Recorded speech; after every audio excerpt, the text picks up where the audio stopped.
안녕하십니까. 재밌기 TV의 이재기 목사입니다. 오늘의 주제는 성경에 서로 모순되는 이야기가 가득 차 있지 않는가 하는 것입니다.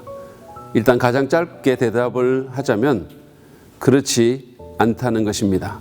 사실은 성경처럼 논리적 일관성을 지닌 책도 없을 것입니다. 40명의 서로 다른 저자가 거의 1500년에 달하는 오랜 기간 동안에 쓴 66권의 책을 하나로 묶어놓은 책인데도 성경은 놀라울 정도의 통일성을 보여주고 있죠. 그러나 간혹 어떤 묘사에 있어서 모순처럼 보이는 경우가 없지는 않습니다. 예를 들어 마태복음 8장에 보면 로마 군대의 백부장이 주님께 와서 자신의 종을 고쳐달라고 부탁하는 이야기가 나오죠. 그런데 같은 이야기를 하는 누가복음 7장에 보면 백부장이 직접 부탁한 것이 아니라 이스라엘의 장로들을 예수님께 보내서 그 종을 고쳐달라는 청을 하게 합니다. 비평가들은 이런 차이를 지적하면서 자 봐라, 성경은 서로 모순되지 않는가? 그런데 어떻게 그것이 하나님 말씀인가? 라고 비판합니다. 이런 식의 비판 또는 의문은 성경이 어떤 성격의 책인지에 대한 이해가 부족한 데서 나온다고 생각합니다. 성경은 신문 기자의 기사와 같은 책이 아닙니다. 성경은 기본적으로 하나님에 대한 진리를 가르쳐주기 위한 책이죠. 우리는 성경을 볼 때 이 사실을 꼭 감안해야 합니다. 그런 점을 염두에 두고 아까 언급한 백부장 이야기에서 마태복음 8장과 누가복음 7장의 차이에 대해 한번 생각해 봅시다. 그 둘은 서로 모순되는 내용을 담고 있나요? 그렇지 않습니다. 그들은 모순이라기보다 글을 쓴 사람의 기록 방식에 대한 차이를 드러내고 있습니다. 복음서를 보면 마태는 누가보다 더 간결하게 기록하는 경향이 있습니다.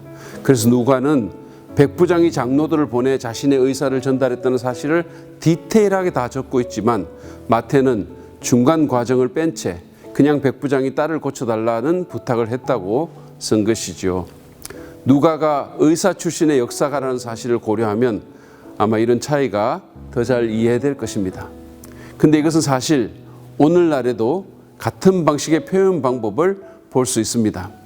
예를 들어 어떤 문제에 대한 대통령의 성명문이 발표되었다고 해봅시다. 실제적으로 그 글은 연설문 담당 작가가 쓰고 발표는 홍보수석이 했지만 기자는 별다른 설명 없이 오늘 대통령께서 이 문제에 대한 성명을 발표했다라고 말할 수 있습니다. 그리고 우리는 실제로 누가 쓰고 누가 발표했든 간에 별 문제 없이 그 말을 알아듣죠. 그게 진실이 아니라거나 사실과 모순된다고 말하지도 않습니다. 그렇지 않나요? 그러므로 성경에 있는 모순이라고 하는 것들은 이런 식으로 얼마든지 이해될 수 있는 것들입니다. 저는 오히려 성경에, 특별히 복음서에 이런 차이가 기록되어 있는 것이 성경 기록의 진실성을 더 강화시킨다고 믿습니다. 생각해 보십시오. 만약 제자들이 예수님에 대한 무언가를 조작하려 했다면, 예를 들어 부활에 대한 날조를 하려 했다면 그들이 어떻게 했을까요? 마태, 마가, 누가, 요한은 서로 모여서 입을 맞추고 나중에 자기들이 기록한 것을 가지고 와서 문제가 될 만한 것이 있으면 다 없애버리지 않았을까요? 그래서 모든 것이 부드럽게 조화가 되고 맞아 떨어지도록 하지 않았겠습니까? 제가 섬기는 신학대학원에서는 성침논단이라는 교수들 논문집을 정기적으로 발행합니다. 저는 한동안 이 책의 편집위원장을 한 적이 있는데 편집위원장으로 제가 하는 일이 무엇이었는 줄 아십니까? 몇 가지가 있는데 그 중에 하나는 교수들이 낸 논문을 하나하나 읽어보면서 혹시 교수들 사이에 서로 모순되는 주장을 한 경우는 없는지를 찾는 것입니다. 학문적 견해를 발표하는 논문이라 하더라도 같은 신학교의 교수들이 각자 자기 견해를 글로 썼기 때문에 혹시 상반된 말이 없을까 주의를 기울인 것이죠. 논문집에도 그렇게 한다면 무언가 사건을 날조하려 하는 경우는 얼마나 더 그랬겠습니까? 모든 모순되는 것을 찾아 말을 맞추려 하지 않았을까요? 그랬을 것입니다. 근데 성경은 그렇게 인위적으로 맞추려 하지 않습니다. 나중에 그 기록들이 하나님의 거룩한 영으로 이끄심을 받아 여러 곳에 있는 기독교 공동체들 사이에서 자연스럽게 하나님의 말씀으로 인정되었을 때, 그리고 그 각각의 기록들이 하나의 책으로 묶였을 때 차이점들은 그대로 있었습니다. 예를 들어 예수님의 십자가와 부활 사건의 이야기를 한번 보실까요? 마태는 베드로가 예수님을 부인하자 곧 닭이 울었다고 했고, 마가는 닭이 두 번째 울었다고 했습니다. 또한 마태와 마가는 예수님이 묻혀주셨던 빈 무덤에 한 천사가 있다고 했고, 누가와 요한은 두 천사가 있다고 했습니다. 각자의 기록에 따라 차이가 있었던 것이죠. 그러면 그것이 모순된 묘사일까요? 그렇지 않습니다. 마태는 베드로가 부인하자 곧 닭이 울었다고 했지, 그것이 몇 번째 울음인지에 대해서는 밝히고 있지 않습니다. 반면 마가는 그 사실을 정확하게 밝힌 것이고요. 예수님의 빈 무덤에 있었던 천사의 수에 대한 것도 마찬가지입니다. 마태와 마가는 한 천사가 있었다고 했지만 한 천사만 있었다고 하지 않았습니다. 마태와 마가는 두려워하지 말아라고 여자들에게 말한 그 한 천사에게 집중해서 기록했을 가능성이 있습니다. 어쩌면 그들이 천사에 대해 묘사한 시점이 서로 달랐을 수도 있습니다. 왜냐하면 천사들은 움직였고 한 곳에만 계속 머물렀던 것이 아니니까요. 아무튼 그들은 차이점들을 그대로 두었고 서로 입을 맞추려는 시도를 전혀 하지 않았습니다. 그뿐만이 아닙니다. 그들은 불리한 기록도 그대로 다 썼습니다. 한번 예를 들어볼까요? 다 알다시피 베드로는 초대 기독교 공동체의 수장이었습니다.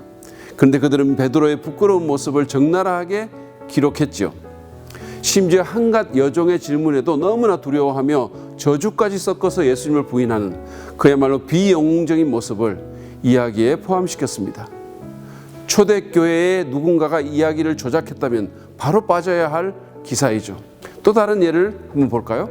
여자가 예수님 부활의 첫 번째 증인이라는 것은 당시 시대 상황에서 매우 불리한 기록입니다.